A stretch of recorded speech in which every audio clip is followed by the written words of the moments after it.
Hi, what you study matters, but where you study matters more.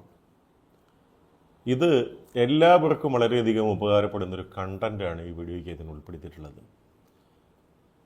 പലപ്പോഴും എന്തു പഠിക്കുന്നു എന്നുള്ളതിനേക്കാൾ പ്രധാനം എവിടെ പഠിക്കുന്നു എന്നുള്ളതിനാണ് എന്നാണ് വെപ്പ്. അത് വളരെയധികം സത്യമായൊരു കാര്യമാണ്.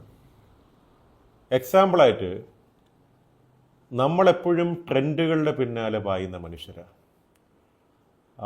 ഇപ്പം തന്നെ എൻജിനീയറിംഗ് കോളേജ് എടുത്തു നോക്കൂ. മിക്കവാറും എല്ലാ കുട്ടികളും ആർട്ടിഫിഷ്യൽ ഇൻ്റലിജൻസ് അല്ലെങ്കിൽ machine learning, data science, cloud computing അല്ലെങ്കിൽ സൈബർ സെക്യൂരിറ്റി, ഇങ്ങനെ കുറേ പുതിയ കോഴ്സുകളുടെ പിന്നാലെ ഇങ്ങനെ പോവാണ്. ട്രെൻഡിങ് ആണ് ആ കരിയേഴ്സ്. അപ്പോൾ അത് കിട്ടിയില്ലെങ്കിൽ അത് കിട്ടുന്ന കോളേജ് നോക്കി പോകുന്ന ഒരവസ്ഥയുണ്ട്. പക്ഷെ അത് ശരിയായൊരു പ്രവണതയാണോ? നമ്മൾ പഠിക്കുന്നത് കമ്പ്യൂട്ടർ സയൻസ് ആണ്, ആർട്ടിഫിഷ്യൽ ഇൻ്റലിജൻസ് എന്നല്ല എൻ്റെ പേരെങ്കിൽ പോലും അത് പഠിക്കുന്ന കോളേജ് വളരെയധികം വലുതാണെങ്കിൽ ആ കോളേജിലാണ് നമ്മൾ പോകാൻ താല്പര്യം കാണിക്കേണ്ടത്. അല്ലാതെ ആർട്ടിഫിഷ്യൽ ഇൻ്റലിജൻസ് ഉള്ള ഒരു കോഴ്സുള്ള കോളേജിലല്ല പോകേണ്ടത്. നേരെ മറിച്ച് കമ്പ്യൂട്ടർ സയൻസ് ആണ് പഠിപ്പിക്കുന്നത് അല്ലെങ്കിൽ ഇലക്ട്രോണിക്സ് ആൻഡ് കമ്മ്യൂണിക്കേഷനാണ് പഠിക്കുന്നതെങ്കിലും പഠിക്കുന്ന കോളേജ് വളരെയധികം വലിയ നിലവാരമുള്ളതാണെങ്കിൽ തീർച്ചയായിട്ടും ആ കോളേജാണ് നമ്മൾ സെലക്ട് ചെയ്യേണ്ടത്. അതിനകത്ത് ഒരുപാട് കാര്യങ്ങളുണ്ട്. ഇത് വളരെയധികം പ്രധാനപ്പെട്ട ഒരു കൺസേൺ ആണ്. എന്തിൻ്റെ അടിസ്ഥാനത്തിലാണ് നമ്മൾ കോളേജുകളെ തിരഞ്ഞെടുക്കുക എന്നുള്ളത്. പലപ്പോഴും ഒരുപാട് റാങ്കിങ് ഫ്രെയിം വർക്കുകളുണ്ട്, നമുക്ക് റേറ്റിംഗ് ഏജൻസീസ് ഉണ്ട്. ഇപ്പോൾ ഇന്ത്യയുടെ തന്നെ ഇപ്പം ഗവൺമെൻറ്റിൻ്റെ ഒരു ഏജൻസിയാണ് നിർഫ് എന്ന് പറയുന്നത്, national institute of ranking frame work എന്ന് പറയുന്ന ഒരു സ്ഥാപനമുണ്ട്. അവരുടെ റാങ്കിങ് തീർച്ചയായിട്ടും ഒരു കോളേജിൻ്റെ ക്രെഡിബിലിറ്റിയെ കാണിക്കുന്നതാണ്. പക്ഷെ അവർ ചെയ്യുന്നത് ഒരു കോളേജിനകത്തുള്ള അവരുടെ ഇൻഫ്രാസ്ട്രക്ചർ, എത്ര PhD ഉള്ള അധ്യാപകരുണ്ട്, റിസർച്ച് പേപ്പേഴ്സ്, പിന്നെ അവർ വയ്ക്കുന്ന ചില പാരാമീറ്റേഴ്സ് ഉണ്ട്. ആ പാരാമീറ്റേഴ്സ് അനുസരിച്ച് പ്രവർത്തിക്കുന്ന കോളേജുകളാണ് അവർ തീർച്ചയായിട്ടും അവരുടെ റാങ്കിങ് ഫ്രെയിം വർക്കിനകത്ത് കൊണ്ടുവരുന്നത്. പക്ഷെ ഞാൻ എൻ്റെ ഇത്രയും കാലത്തെ എക്സ്പീരിയൻസ് വെച്ച് ഒരു കരിയർ ഗൈഡ് എന്ന നിലയിൽ കുട്ടികളെ അഡ്വൈസ് ചെയ്യുമ്പോൾ എനിക്ക് ഒറ്റ പാരാമീറ്ററേ ഉള്ളൂ. അതെന്താണെന്ന് ചോദിച്ചാൽ ഒരു കോളേജിൻ്റെ ആവറേജ് ശമ്പളം എത്ര. ഒരു കുട്ടി പഠിച്ചിറങ്ങുമ്പോൾ ആ കുട്ടിക്ക് ആ ക്യാമ്പസിൽ നിന്ന് കിട്ടാൻ സാധ്യതയുള്ള പ്ലേസ്മെൻറ്റ് എന്ത്, ആവറേജ് സാലറി എന്ത്, അതാണ് ഞാൻ ഏറ്റവും വലിയ പ്രാധാന്യം കൊടുക്കുന്ന മാനദണ്ഡം. ഇപ്പോൾ വിദ്യാഭ്യാസം ജോലിക്ക് വേണ്ടി മാത്രമാണോ എന്ന് ചോദിച്ചാൽ ഇന്നിപ്പോൾ വിദ്യ നേടാൻ നമുക്ക് കോളേജിൽ പോകേണ്ട ആവശ്യമൊന്നുമില്ല. നമ്മളെല്ലാവരും ജീവിക്കുന്നത് പിന്നെ ഇൻഫർമേഷൻ സൂപ്പർ ഹൈവേയിലാണ്. നമുക്ക് എന്ത് ഇൻഫർമേഷൻ വേണോ, എന്ത് അറിവ് വേണോ, അത് പ്രാചീനമായതായാലും ആധുനികമായതായാലും, സയൻസ് ആണെങ്കിലും ഫിലോസഫി ആണെങ്കിലും ലോ ആണെങ്കിലും, ലോകത്തുള്ള എന്ത് അറിവും നമ്മുടെ വിരൽത്തുമ്പിലുള്ളൊരു കാലത്താണ് നമ്മൾ ജീവിക്കുന്നത്. അപ്പോൾ കോളേജിൽ പോവുക എന്ന് പറയുന്നത് അതിൻ്റെ പ്രധാനപ്പെട്ട ഉദ്ദേശം എന്ന് പറയുന്നത് എന്താണ്? ഒരു നല്ല ജോലി കിട്ടുക, ഒരു പ്രൊഫഷണൽ കോഴ്സ് പഠിക്കുക എന്നുള്ളത് തന്നെ ആവണം നമ്മുടെ ഉദ്ദേശം. അല്ലെങ്കിൽ പഠിക്കുന്നത് നമുക്ക് പ്രൊഫഷനാക്കാൻ പറ്റണം, അല്ലാതെ നമ്മൾ ഒരു ഡിഗ്രി എടുത്തത് കൊണ്ട് വലിയ കാര്യമൊന്നുമില്ല. അറിവ് നേടാൻ തീർച്ചയായിട്ടും കോളേജിൽ പോകേണ്ട ആവശ്യം ഇല്ല. അപ്പോൾ എന്താണ് ഒരു വലിയ കോളേജിൽ സംഭവിക്കുക? നല്ല കോളേജ് എന്ന് വെച്ചാൽ എന്താണ്? എന്തുകൊണ്ടാണ് അത്തരം കോളേജിൽ പഠിക്കുന്ന കുട്ടികൾക്ക് വളരെ വലിയ ശമ്പളം കിട്ടുന്നത് എന്ന് ചോദിച്ചാൽ, ഇപ്പോൾ ഒരു മികച്ച IIT or IIM എന്നൊക്കെ പറയുമ്പോൾ IIM അഹമ്മദാബാദ്, ബാംഗ്ലൂർ, കൽക്കട്ട, കോഴിക്കോട്, ലക്നൗ എന്നൊക്കെ പറയുന്ന ക്യാമ്പസുകളിൽ 35-40 ലക്ഷത്തിലധികമാണ് അവിടുത്തെ ആവറേജ് ശമ്പളം. IITകളിലും ഉണ്ട് 30 ലക്ഷത്തിലധികം ശമ്പളം. ഈ IITസിലും IIMസിലും ഒക്കെ പഠിക്കുന്ന കുട്ടികളിൽ പലർക്കും, ഏറ്റവും മിടുക്കന്മാരായിട്ടുള്ളവർക്ക് കോടികൾ കിട്ടാറുണ്ട്, ക്രോസ് കിട്ടാറുണ്ട്. ഏറ്റവും താഴെക്കിടയിൽ വരുന്ന കുട്ടികൾ ഇപ്പോൾ 10 ലക്ഷം ഒക്കെ ആയിരിക്കും ഒരു പ്രതിവർഷ ശമ്പളം കിട്ടുക. പക്ഷേ അതിൻ്റെ ആവറേജ് എന്താണെന്നുള്ളതാണ് ആ കോളേജിൻ്റെ മഹത്വത്തിൻ്റെ മാനദണ്ഡം. എന്താണ് ഇത്തരം കോളേജുകളിൽ സംഭവിക്കുന്നത്? ഒന്ന്, എക്സ്ട്രീംലി ഗുഡ് ഫാക്കൽറ്റി ആയിരിക്കും. അവിടുത്തെ അധ്യാപകരെന്ന് പറയുന്നത് വളരെ ഹൈലി ക്വാളിഫൈഡ് ആയിരിക്കും, ഒരുപാട് ഇൻ്റർനാഷണൽ ഇൻഡസ്ട്രി എക്സ്പോഷർ ഉള്ളവരായിരിക്കും, ഒരുപാട് പ്രവൃത്തി പരിചയമുള്ളവരായിരിക്കും. ഒരു കാര്യത്തെ എക്സ്പ്ലെയിൻ ചെയ്യുന്നു എന്നുള്ളത് വളരെ പ്രധാനമാണ്. ഒരു കാര്യത്തെ ആര് പഠിപ്പിക്കുന്നു എന്നുള്ളത് പ്രധാനമാണ്.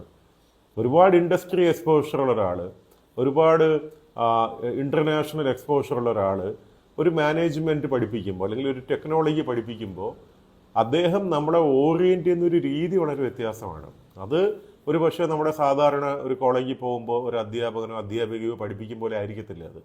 അപ്പോൾ സ്വാഭാവികമായിട്ടും ആ പഠിപ്പിക്കുന്ന രീതി വളരെ വ്യത്യാസമായിരിക്കും. അപ്പോൾ നമുക്കതുകൊണ്ട് തന്നെ നമുക്ക് ഉണ്ടാകുന്ന നമ്മുടെ കാഴ്ചപ്പാട്, നമ്മുടെ പെർസെപ്ഷൻ ഒരുപാട് മികച്ചതാവുകയും ചെയ്യും. പിന്നെ രണ്ടാമത്തെ ഏറ്റവും വലിയ അട്രാക്ഷൻ എന്ന് പറയുന്നത് നമ്മുടെ കൂട്ടുകാരാണ്, പിയർ ഗ്രൂപ്പാണ്. പിയർ ലേണിംഗ്, പിയർ പ്രഷർ എന്നൊക്കെ പറയും. കൂടെ പഠിക്കുന്ന എല്ലാ കുട്ടികളും മിടുക്കന്മാരും മിടുക്കുകളുമാണ്. അവർക്ക് എല്ലാവരും വളരെയധികം ഹൈലി മോട്ടിവേറ്റഡ് ആണ്, ഒരുപാട് ഗോൾ ഓറിയൻറ്റഡ് ആണ്. അവരെല്ലാവരും വലിയ വലിയ വിജയങ്ങളുടെ പിന്നാലെ പായുന്നവരാണെങ്കിൽ human beings are copy cats. മനുഷ്യൻ സഹജമായി കോപ്പി കാറ്റ്സ് ആണ്. അപ്പോൾ നമ്മൾ ജീവിക്കുന്ന ഒരു പരിസരമെന്തോ അതിന് നമ്മൾ താതാത്മ്യം പ്രാപിക്കാൻ ശ്രമിക്കും. അത്തരം കോളേജിൽ പഠിക്കുന്ന നമ്മൾ സ്വാഭാവികമായിട്ടും നമ്മളും ആ ഒരു കോമ്പീറ്റൻസി നേടാൻ ശ്രമിക്കും, അവരെ പോലെ ആകാൻ ശ്രമിക്കും. മാത്രമല്ല ഇത്തരം ക്യാമ്പസുകളിൽ പഠിക്കുന്ന നല്ല മിടുക്കരായിട്ടുള്ള വിദ്യാർത്ഥികൾ അവർക്ക് മറ്റുള്ളവരെ സഹായിക്കാനൊന്നും ഒരു മടിയില്ല. കാര്യം they don't have A insecurity feeling. അവർക്ക് അറിയാവുന്നത് വേറൊരാളിനെ പറഞ്ഞു കൊടുത്തു എന്ന് വെച്ചിട്ട് അവർക്ക് എന്തെങ്കിലും നഷ്ടപ്പെടുമെന്നോ അങ്ങനത്തെ അസൂയ, കുശുമ്പ്, കുന്നായ്മയൊന്നും മിക്കവാറും അത്തരം വലിയ ക്യാമ്പസുകളിൽ ഉണ്ടാകാറില്ല. കുറച്ചുകൂടി പ്രൊഫഷണലും പോസിറ്റീവും പ്രോഗ്രസീവുമായിട്ടുള്ള ചിന്താഗതിയായിരിക്കും അത്തരം ക്യാമ്പസിലുണ്ടാവുക. അവരെല്ലാവരും വളരെയധികം ഗോൾ ഓറിയൻറ്റഡ് ആയിരിക്കും, കരിയർ ഓറിയൻറ്റഡ് ആയിരിക്കും. അല്ലാതെ അനാവശ്യമായിട്ടുള്ള രാഷ്ട്രീയമോ, ക്യാമ്പസ് രാഷ്ട്രീയം നല്ലതാണോ ചീത്തയാണോ എന്നുള്ളതൊക്കെ നമുക്ക് പിന്നെ ഡിസ്കസ് ചെയ്യാം. പക്ഷേ മോശമാണെന്നുള്ളതാണ് നമ്മുടെ അനുഭവങ്ങൾ പഠിപ്പിക്കുന്നത്. ഇപ്പോൾ കേരളത്തിൽ നമുക്ക് തീർച്ചയായിട്ടും ആത്മാർത്ഥമായി നോക്കിയാൽ ഒരു ദേശീയ നിലവാരത്തിൽ 30-40 ലക്ഷത്തിലധികം ശമ്പളം കൊടുക്കുന്ന ഒരു കോളേജ് പോലും ഇല്ലല്ലോ. അത് സത്യമായ കാര്യമാണ്. ഉണ്ട്, IIM കോഴിക്കോടുണ്ട്, അല്ലെങ്കിൽ NIT ട്രിച്ചിയിൽ ചിലപ്പോൾ സംഭവിക്കുന്നുണ്ടായിരിക്കാം, ഇന്ത്യൻ ഇൻസ്റ്റിറ്റ്യൂട്ട് ഓഫ് സ്പേസ് ടെക്നോളജിയിൽ സംഭവിക്കുന്നുണ്ടായിരിക്കും. പക്ഷെ അതൊന്നും കേരള ഗവൺമെൻറ്റിൻ്റെ കോളേജുകളല്ല. അതെല്ലാം നാഷണൽ ലെവൽ കോളേജുകളുടെ നമ്മുടെ നാട്ടിലെ ബ്രാഞ്ചസ് ആണ്. അവിടെ വരുന്ന കുട്ടികൾ ഒരു നാഷണൽ എക്സാമിനേഷനിലൂടെ JEE അഡ്വാൻസും കാറ്റും ഒക്കെ പഠിച്ചതിന് ശേഷം വരുന്നവരാണ് അവർ. അല്ലാതെ അവർ ഇവിടുത്തെ എൻട്രൻസിലൂടെ വരുന്നവരല്ല. അപ്പോൾ അവർ അവിടെ പഠിക്കുന്ന കുട്ടികളും മലയാളികളല്ല. അവരെല്ലാവരും പല സ്ഥലത്തു നിന്ന് വന്ന ഒരു ഹെട്രോജനസ്, ഒരു പാൻ ഇന്ത്യ പോപ്പുലേഷൻ അവിടെ പഠിക്കുന്നത്. നമ്മുടെ നാട്ടിലെ കോളേജുകളെല്ലാം മോശമാണെന്നല്ല, തീർച്ചയായിട്ടും ഒരു 10 ലക്ഷത്തോളം ആവറേജ് ഒക്കെ കിട്ടുന്ന ഒരുപാട് കോളേജസ് നമ്മുടെ നാട്ടിലുമുണ്ട്. അത് എഞ്ചിനീയറിംഗ് കോളേജുകൾ പ്രധാനം, മെഡിക്കൽ കോളേജുകൾ, നമ്മുടെ ഗവൺമെൻറ് മെഡിക്കൽ കോളേജുകളെല്ലാം വളരെയധികം നിലവാരമുള്ളതാണ്. അതേപോലെ നിലവാരമുള്ള ചില കലാലയങ്ങൾ നമ്മുടെ നാട്ടിലുമുണ്ട്. അധികവും പ്രൊഫഷണൽ കോളേജസ് ആണ് നല്ലത്. ആർട്സ് ആൻഡ് സയൻസ് കോളേജുകളുടെയൊക്കെ നിലവാരം തീർച്ചയായിട്ടും ഒരു ഡൽഹി യൂണിവേഴ്സിറ്റിയുടെ അല്ലെങ്കിൽ ചെന്നൈയിലോ ബാംഗ്ലൂരൊക്കെ ഉള്ള പല യൂണിവേഴ്സിറ്റികളുടെ നിലവാരത്തിലോട്ട് എത്തിയിട്ടില്ല. പഠിപ്പിക്കുന്നുണ്ടായിരിക്കും, പക്ഷേ ഞാൻ കാണുന്ന ക്യാമ്പസ് പ്ലേസ്മെന്റ് എന്ന് പറയുന്ന ഒരു മാനദണ്ഡത്തിലില്ല. തീർച്ചയായിട്ടും മികച്ച അധ്യാപകരാണ് പഠിപ്പിക്കുന്നത്, അവർ പഠിപ്പിക്കുന്നുണ്ടാകും. പക്ഷേ what is the end result എന്ന് ചോദിച്ചാൽ ഒരു പ്ലേസ്മെന്റ് ഫോക്കസ്ഡ് അല്ല പല ക്യാമ്പസുകളും. അതങ്ങനെ ആവേണ്ടത് ഒരു അനിവാര്യതയാണ്. അപ്പോൾ ഇത് ഒരു പക്ഷേ അവിടെ പഠിപ്പിക്കുന്ന അധ്യാപകരൊക്കെ കേട്ട് കഴിഞ്ഞാൽ സമ്മതിക്കില്ലായിരിക്കും അവർ. പക്ഷെ നമ്മൾ കാണുന്ന റിസൾട്ട് അങ്ങനെയാണ്. ഇപ്പോൾ ഒരു ഡൽഹി യൂണിവേഴ്സിറ്റി പഠിക്കുന്ന ഒരു വിദ്യാർത്ഥിക്ക് കിട്ടുന്നൊരു അവസരം ഒരിക്കലും ഒരു പക്ഷേ നമ്മുടെ കേരളത്തിലെ ഒരു യൂണിവേഴ്സിറ്റിയിൽ പഠിക്കുന്ന കുട്ടിക്ക് കിട്ടത്തില്ല. അപ്പോൾ അത് സിറ്റിയുടെ പ്രത്യേകതയാണ്. ആദ്യമേ അവരുണ്ടാക്കിയിരിക്കുന്നൊരു ബ്രാൻഡിൻ്റെ ഗുണമാണ്. കേരളം പോലെയുള്ള എത്രത്തോളം സാക്ഷരതയുള്ള ഒരു സംസ്ഥാനം എന്ന് പറയുന്നത് തീർച്ചയായിട്ടും ഇന്ത്യയുടെ വിദ്യാഭ്യാസ തലസ്ഥാനമാകേണ്ടതാണ്. പക്ഷേ അതിൻ്റെ 7 അയലത്തൊന്നും നമ്മളില്ല എന്നുള്ളതാണ് സത്യം. അപ്പോൾ ക്യാമ്പസ് പൊളിറ്റിക്സ് ഒക്കെ അതിനകത്തൊരു വലിയ ഘടകം തന്നെയാണ്, അതിനകത്ത് യാതൊരു സംശയവുമില്ല. മറ്റത് വളരെയധികം പ്രൊഫഷണലി ഓറിയൻറ്റഡ് ആയിട്ടുള്ള ഒരു വിദ്യാഭ്യാസമാണ്. പലപ്പോഴും IITസിലും IIMസിലും നാഷണൽ ലോ യൂണിവേഴ്സിറ്റീസിലും അങ്ങനെയൊക്കെയുള്ള എല്ലാ കോളേജസിലും നടക്കുന്നത് ഒരു കരിയർ ഓറിയൻറ്റഡ്, പ്രൊഫഷണൽ ഓറിയൻറ്റഡ് ആയിട്ടുള്ള ഒരു ട്രെയിനിങ്ങും ഒരു ഓറിയൻറ്റേഷനുമാണ്. അവരെല്ലാവരും വളരെയധികം ഫോക്കസ്ഡ് ആണ്. അപ്പോൾ ഒരു മികച്ച ക്യാമ്പസ് എന്ന് പറയുമ്പോൾ തീർച്ചയായിട്ടും അവിടെ അധ്യാപകരുടെ നിലവാരം വളരെ നല്ലതാണ്, അവിടെ പഠിക്കുന്ന വിദ്യാർത്ഥികളുടെ നിലവാരം വളരെ നല്ലതാണ്. പിന്നെ അവിടെ പിന്നെയുള്ള ഗുണമെന്ന് വെച്ചാൽ ഇൻഫ്രാസ്ട്രക്ചർ വളരെ നല്ലതായിരിക്കും. ഇൻഡസ്ട്രി ഓറിയൻറ്റേഷൻ, ഇൻറ്റേൺഷിപ്പ്, സ്കോളർഷിപ്പ് ഇതൊക്കെ വളരെയധികം വലുതാണ്. നല്ല ഇൻറ്റേൺഷിപ്പ് അവസരങ്ങൾ കിട്ടും. ഒരുപാട് ഇൻഡസ്ട്രി സ്റ്റാൾവാർഡ്സ് അവിടെ വന്ന് സംസാരിക്കും. മാത്രമല്ല പലപ്പോഴും പല കോർപ്പറേറ്റുകളും ക്യാമ്പസുമായിട്ട് കൊളാബറേറ്റ് ചെയ്യും. പല റിസർച്ചിനും കോർപ്പറേറ്റ്സ് ഫണ്ട് ചെയ്യും. അങ്ങനെയൊക്കെ കുട്ടികൾക്ക് ഒരു ഹാൻഡ്സ് ഓൺ എക്സ്പീരിയൻസ് കിട്ടും. പിന്നെ ഒരു നല്ലൊരു സ്റ്റാർട്ടപ്പ് ഇക്കോസിസ്റ്റം ഉണ്ടായിരിക്കും അത്തരം കോളേജുകളിൽ. പലതരം ഉണ്ടായിരിക്കും. ഒരുപാട് ലീഡർഷിപ്പ് പ്രോഗ്രാംസ് ഉണ്ടായിരിക്കും. ടെക്നിക്കൽ ക്ലബ്ബും കൾച്ചറൽ ക്ലബ്ബും അങ്ങനെ അവരുടെ ഒരു വലിയ കൂട്ടായ്മ ഉണ്ടായിരിക്കും. വോളണ്ടിയറിങ് ആക്ടിവിറ്റീസ് ഉണ്ടായിരിക്കും. ഒരു ഹോളിസ്റ്റിക് ഡെവലപ്മെൻറ്റിന് പോലും വലിയ ക്യാമ്പസുകൾ കുട്ടികളെ വളരെയധികം നന്നായിട്ട് സഹായിക്കുന്നുണ്ട്. അപ്പോൾ ഇതൊക്കെ വളരെയധികം പ്രധാനപ്പെട്ട കാര്യങ്ങളാണ്. അപ്പോൾ അതുകൊണ്ടാണ് പഠിക്കുന്ന കോളേജിൻ്റെ നിലവാരം എന്ന് പറയുന്നത് അങ്ങേയറ്റം പ്രധാനപ്പെട്ടതാണ്. ഇത് എങ്ങനെ സാധിക്കുമെന്ന് ചോദിച്ചാൽ, ഒരു 10ാം ക്ലാസ്സൊക്കെ ആകുമ്പോഴേ നമുക്കൊന്ന് സെൽഫ് അസസ്മെൻറ്റ് അല്ലെങ്കിൽ ഒരു പ്രൊഫഷണൽ അസസ്മെൻ്റ് ഒക്കെ നടത്തി എന്താണ് ആ കുട്ടിയുടെ കരിയർ പാത്ത് എന്ന് കണ്ടുപിടിക്കുന്നത് ഏറ്റവും നല്ലതായിരിക്കും. അപ്പം നമ്മുടെ നാട്ടിൽ പലപ്പോഴും ഈ കരിയർ ഡിസിഷൻസൊക്കെ വികാരപരമായിട്ട് എടുക്കുന്നത് ഇല്ലേ. ഇപ്പോൾ ഞാൻ ഒരുപാട് സ്കൂളുകളിലും കോളേജിലൊക്കെ പോകുമ്പോൾ എനിക്കറിയാം പലപ്പോഴും പാരൻസിൻ്റെ ചില ഇമോഷൻസൊക്കെ അതിനകത്തുണ്ട്. കുട്ടി ഡോക്ടർ ആവണം, എഞ്ചിനീയർ ആവണം, IAS ആവണം എന്നൊക്കെ പറഞ്ഞിട്ട് അനാവശ്യമായി പ്രഷർ ചെയ്യുന്ന ഒരുപാട് പേരൻസ് നമ്മുടെ നാട്ടിൽ ഇപ്പോഴും ഉണ്ട്. അപ്പോൾ അതൊക്കെ ഇതിൻ്റെ ക്വാളിറ്റിയെ ബാധിക്കും. എല്ലാ വിദ്യാർത്ഥികൾക്കും എല്ലാ മനുഷ്യർക്കും ഒരു പൊട്ടൻഷ്യലുണ്ട്. അപ്പോൾ ഏറ്റവും പ്രധാനം ഹാവ് എ പർപ്പസ് എന്നുള്ളതാണ്. ഇപ്പോൾ മാർക്ക് ട്വൈൻ പറഞ്ഞ വളരെ ഫേമസ് ആയിട്ടുള്ള ഒരു സെയിങ് ഉണ്ട്. There are 2 important days in every human being's life. One, the day he is born. Second, the day he realized why he is born. ഒരു മനുഷ്യൻ ജനിച്ചത് എന്നാണെന്നുള്ളത് വളരെ പ്രധാനമാണ്.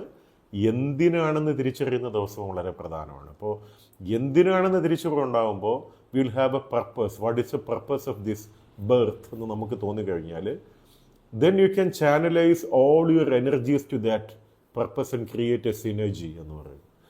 പലപ്പോഴും നമുക്ക് ഒരുപാട് ഇൻട്രസ്റ്റുകൾ ഉണ്ടാകുമ്പോൾ സ്കാറ്ററിങ് എനർജിയാണ്. നമ്മുടെ എനർജി പലയിടത്തായിട്ട് സ്കാറ്റർ ചെയ്യുമ്പോൾ നമുക്ക് ഒരു വലിയ ലക്ഷ്യത്തിലോട്ട് നമുക്ക് എത്താനുള്ള ഒരു മോട്ടിവേഷനും ഇൻസ്പിറേഷനും ഒക്കെ കുറയും.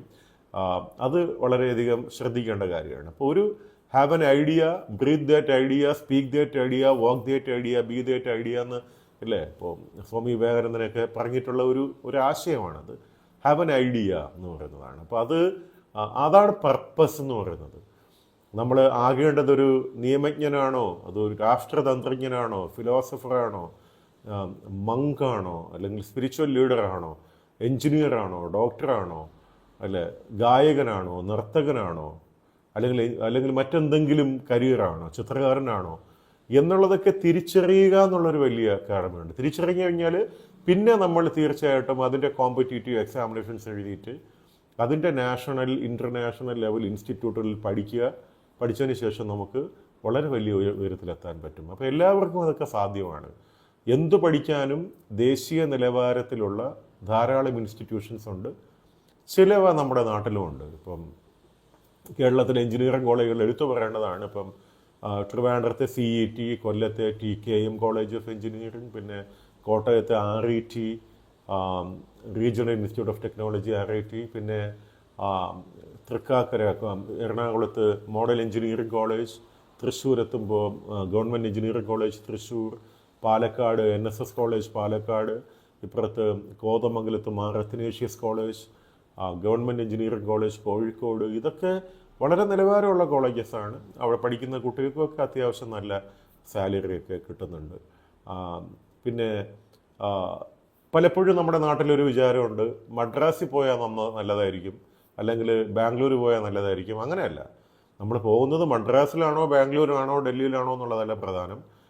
അവിടെ നമ്മൾ ഏത് കോളേജിലാണ് പോകുന്നത്, ആ കോളേജിൻ്റെ ഒരു നിലവാരം എന്താണെന്ന് നോക്കിയിട്ട് വേണം പോകാൻ. അപ്പോൾ നമ്മുടെ നാട്ടിലെ കോളേജുകളെക്കാളും നിലവാരമുള്ള കോളേജുകളാണ് പുറത്തുള്ള കോളേജെന്ന് തിരിച്ചറിയാമെങ്കിൽ നമുക്ക് പോകാം. പിന്നെ അല്ലാതെ ഒരു അഡ്വാൻറ്റേജ് ഉള്ളത്, പുറത്ത് പോയി പഠിക്കുമ്പോൾ ഉള്ള ഒരു അഡ്വാൻറ്റേജ് എന്താണെന്ന് ചോദിച്ചാൽ തീർച്ചയായിട്ടും നമുക്ക് ലാംഗ്വേജ് പഠിക്കാൻ പറ്റും. ഒരു ഡിഫറെൻറ്റ് കൾച്ചേഴ്സുമായിട്ടുള്ള ഒരു എക്സ്പോഷർ ഉണ്ടായിരിക്കും. കോൺഫിഡൻസ് കുറച്ച് ഒറ്റയ്ക്കൊക്കെ ജീവിക്കാൻ പഠിക്കും.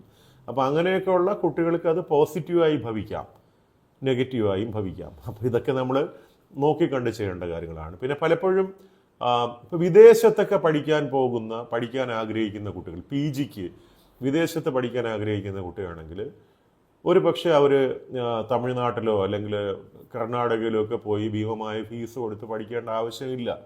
അവർക്ക് നാട്ടിലെ ഏതെങ്കിലുമൊക്കെ ഒരു നല്ല കോളേജിൽ നിന്ന് നല്ല മാർക്കോടുകൂടി ഒരു ഡിഗ്രി എടുത്തു കഴിഞ്ഞാൽ ആ ഡിഗ്രി മതി പുറത്തു പോകാൻ. കാര്യം പുറത്ത് പലപ്പോഴും അവർ നോക്കുന്നത് ഒരു കുട്ടിയുടെ അക്കാഡമിക് കൺസിസ്റ്റൻസിയാണ്. 10ാം ക്ലാസ്സിൽ 90% ഉണ്ട്, 12ൽ 90 ഉണ്ട്, ഗ്രാജുവേഷൻ ഒരു 80-ലധികം ഉണ്ടെങ്കിൽ വിദേശ യൂണിവേഴ്സിറ്റീസാണ് കണക്കാക്കുന്നത് ഒരു കൺസിസ്റ്റൻസി ഉള്ള ഒരു അക്കാഡമിക് ഉണ്ട്. പിന്നെ നമ്മുടെ സ്റ്റേറ്റ്മെൻറ്റ് ഓഫ് പർപ്പസ് നല്ലതാണ്, നമ്മുടെ IELTS അല്ലെങ്കിൽ GRE സ്കോറൊക്കെ വളരെയധികം നല്ലതാണെങ്കിൽ നമുക്ക് അഡ്മിഷൻ കിട്ടും. അതിപ്പോൾ IIT പഠിക്കണമെന്നോ NIT പഠിക്കണമെന്നോ വലിയ വലിയ ക്യാമ്പസിൽ പഠിക്കണമെന്നൊന്നും അത്യാവശ്യമൊന്നുമില്ല.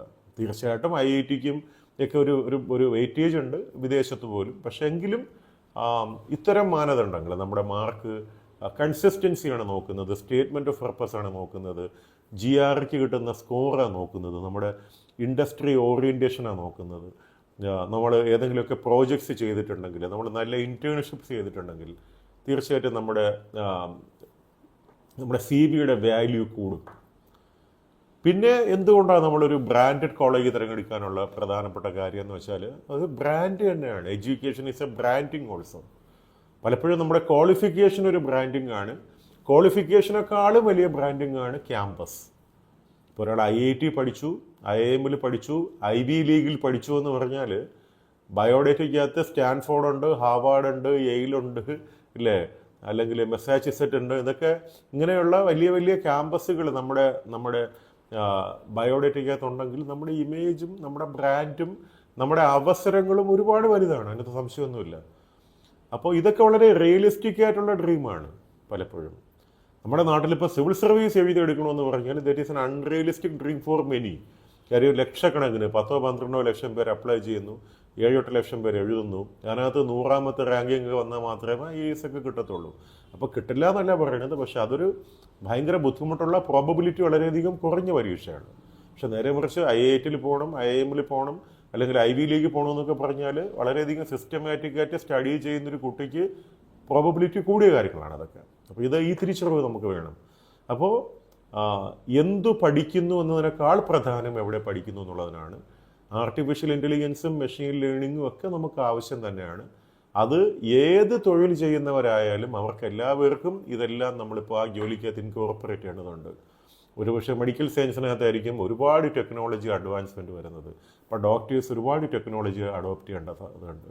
ഇപ്പോൾ എഞ്ചിനീയറിംഗ് എന്ന് പറയുന്നത് പലപ്പോഴും പല എഞ്ചിനീയറിംഗ് ഡിപ്പാർട്ട്മെൻറ്റ്സും interrelated and interconnected ആണ്. ഇപ്പം റോബോട്ടിക്സ് ചെയ്യണമെങ്കിൽ മെക്കാനിക്കൽ എഞ്ചിനീയർ ആയിരിക്കണം, അല്ലെങ്കിൽ മെക്കാനിക്കൽ എഞ്ചിനീയറിങ്ങും ഇലക്ട്രിക്കൽ എഞ്ചിനീയറിങ്ങും ഇലക്ട്രോണിക്സ് എഞ്ചിനീയറിങ്ങും കമ്പ്യൂട്ടർ സയൻസും എല്ലാം കൂടി ചേരുന്നൊരു ഡിപ്പാർട്ട്മെൻറ്റായി റോബോട്ടിക്സ് എന്നൊക്കെ പറയുന്നത്. അപ്പോൾ ഇലക്ട്രിക്കൽ എഞ്ചിനീയറിംഗ് പഠിച്ചു കഴിഞ്ഞാൽ എന്തുമാത്രം അവസരമുണ്ടെന്ന് നമുക്ക് ഇന്നിപ്പം EVസിൻ്റെയൊക്കെ കാലം, ഇലക്ട്രിക് വെഹിക്കിൾസിൻ്റെയൊക്കെ കാലമാണല്ലേ. ഇലക്ട്രോണിക്സ്, EEE, മെക്കാനിക്കൽ എഞ്ചിനീയറിംഗ് എല്ലാത്തിനും അതിൻ്റേതായ പ്രാധാന്യമുണ്ട്. ഇപ്പോൾ അതുകൊണ്ട് ആർട്ടിഫിഷ്യൽ ഇൻ്റലിജൻസ് എന്ന് പറഞ്ഞ് മാത്രം നമ്മൾ ഓടേണ്ട ആവശ്യമൊന്നുമില്ല. നമ്മൾ എന്ത് പഠിക്കുമ്പോഴും അതിനകത്ത് AI-യും മെഷീൻ ലേണിങ്ങും ഒക്കെ ഇപ്പോൾ അതിൻ്റെ ഭാഗമായി മാറുന്നു എന്ന് മാത്രം. അപ്പോൾ ഒരുപാട് സമയമായത്. നിങ്ങൾക്ക് എന്തെങ്കിലും കരിയർ റിലേറ്റഡ് സംശയം ഉണ്ടെങ്കിൽ ഈ കമൻറ്റിൽ എഴുതി ചോദിച്ചാൽ തീർച്ചയായിട്ടും ഞാൻ മറുപടി പറയുന്നതായിരിക്കും.